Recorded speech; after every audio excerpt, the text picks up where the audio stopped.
Folks, hello and welcome to week three.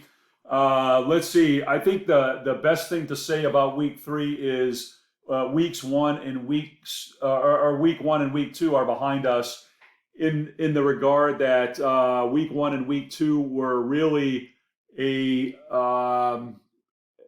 probably everybody probably found that to be kind of a tough study on this idea of limits, and we're probably thinking to ourselves, well, what are these limits all about? And week three is the time, like I said in my intro note for the week, is if you're going out for a run, you spend a little bit of time stretching and then you start running. So I would say weeks one and two, we spent some time stretching our legs a little bit, and this week we're going to start running and get a little better appreciation for this idea of derivatives, slopes of tangent lines, and all that sort of stuff as it relates to differential calculus, really kind of the core of differential calculus. So kind of bridging the gap here this week between this idea of limits and the importance of limits as we start talking about differential calculus, and then how does this lead us to the slope of a tangent line, which is really, again, this idea of derivatives. So this discussion post this week is very heavily reliant upon Desmos. So I've got the discussion post pulled up here, and let's see, the first piece, review the help on derivatives. There's a little Desmos tutorial there if you want to take a look at that. Then the second step says, using this graph in Desmos as an example, what we're going to do is we're going to go back to our, let's see, 2A graph from week one. That was the graph with one vertical asymptote and no horizontal asymptote. But we want to, before we go dive into that and understand what it is we want to do, we want to take a look at this example of Desmos and what it is that we're actually going to do when we get to our 2A curve from week one. So what I thought I would do is I have hit this link here, graph Desmos example, and this is what you're going to see when it pops up. I think what's easiest to do is to take all these pieces out and show you what's happening step by step, instead of trying to do it all in one bite. So let me undo what I just did here one step at a time. So what I've done here is I've titled a function y sub 1, and make sure you're clear that this sub 1 is important here. So y of x equals this expression here, and what you see over in the right here is simply the graph of this function. So pretty easy there. Step two, in the reading, you're going to see this d over d of x is the notation that we use to simply say that we are going to take the derivative, the numerical derivative of this function. And it's being defined as m of x. You know that m is the slope of the tangent line. So if you, think back to college algebra and actually Math 106 in our case, y equals mx plus b, m is the slope of, or the slope in the slope-intercept form of a linear equation. So this is kind of a deja vu kind of thing. So all we're doing here is we're defining how we're going to, or we're showing how we're going to define the slope, and that's by taking the derivative of this function. So nothing happening, just a definition in that step. Step three is simply this. We're going to choose a point a point effectively on the horizontal axis, and y1c is the corresponding dependent variable value on the vertical axis. So this is nothing more than an ordered pair, and we will see how we can change this ordered pair by this little slider application here in Desmos. And that actually comes up next. So what we're doing here is, right now, when we see that when c is equal to 1, the value of the function is also, it looks like 1. And then as you move this slider, you can see what's happening over here on the right. The points on the graph obviously are changing as you change the value of c.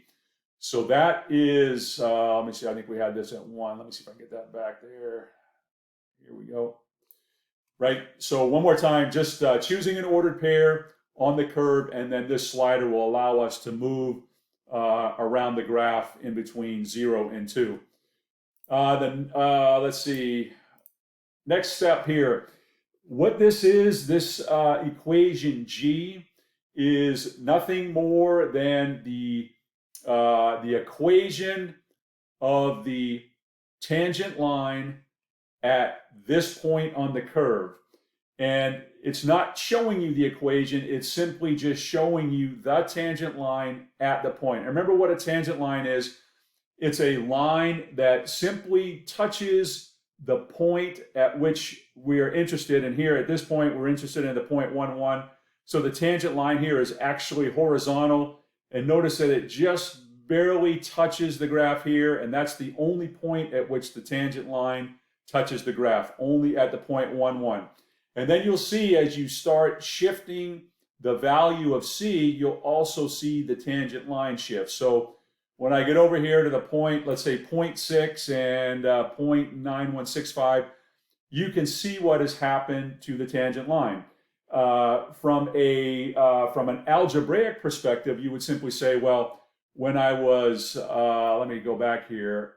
When I was here at the point 1, 1, the tangent line was horizontal. So if you think about slope in this regard, you would say, well, the slope of the horizontal line here, or the tangent line here, is 0. When you get over to this point, let's see, I'll just pick a point here at 0.5 and 0.866. What you should certainly say is that, well, I don't know what the actual numerical value of the slope is here, but certainly we can see that the value of the slope is positive because the line is rising as you look at the graph from left to right. And of course, as we get over here, something to the right of 1, again, we don't know exactly what the slope of this line is. We could certainly figure it out. But what we would certainly say here is that the slope of the line is negative. And the further we go, it gets steeper and steeper. So the slope, you can discuss that in your discussion post. So this is the basics of the graph. What I want to do is I want to just walk over to the example that I used. And so what I did is, again, in using kind of this as your template, I went over here and I just replicated these steps over here on my graph. So this is something that'll look familiar to you. Remember that 2A graph has one vertical asymptote, and here is my one vertical asymptote here. And so I've put in my function, I've defined m of x as the derivative of my y1x.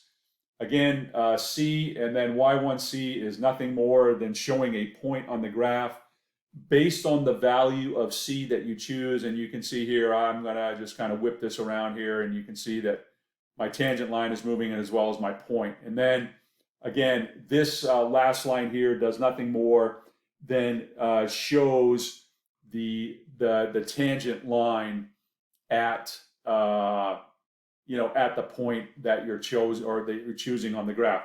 So from a Desmos standpoint, I think that gets everyone set up. I think the questions that you're being asked here, and I think it'll be very apparent when you start playing around with this, that the actual the explanation in the discussion post will kind of fall in your lap.